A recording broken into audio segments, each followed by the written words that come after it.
நாமக்கல் மாவட்டம் ராசிபுரம் அருகே விநாயகர் கோவில் உண்டியலை உடைத்து 7000 ரூபாய் திருடிய இளைஞர் போலீசில் சிக்கியிருக்கிறார். உண்டியலை உடைத்து கைவரிசை காட்டிய நபர் வசமாக சிக்கியது எப்படி?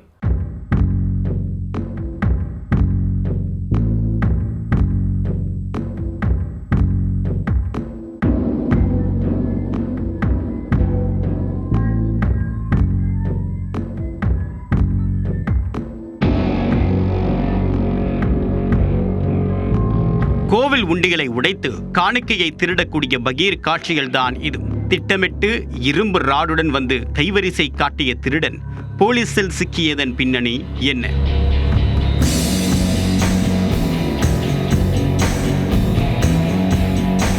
நாமக்கல் மாவட்டம் வெண்ணந்தூர் அடுத்த அத்தனூரில் உள்ள பிரசித்தி பெற்ற விநாயகர் கோவில்.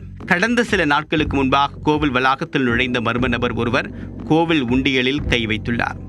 உண்டியல் காணிக்கையை களவாட திட்டமிட்டு எடுத்து வந்திருந்த இரும்பு ராடால் உண்டியல் பூட்டை நெம்பி உடைத்துள்ளார். பிறகு உண்டியலில் இருந்த 7000 ரூபாய் காணிக்கையை களவாடிச் சென்றார்.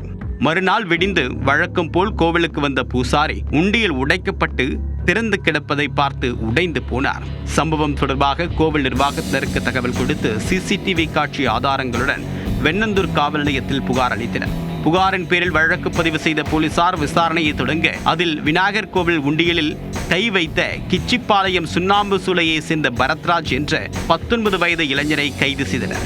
கோவில் உண்டியலை உடைத்து 7000 ரூபாய் திருடியதை ஒப்புக்கொண்ட நிலையில் பரத்ராஜை நீதிமன்றத்தில் ஆஜர்படுத்தி சிறையில் அடைத்தனர்.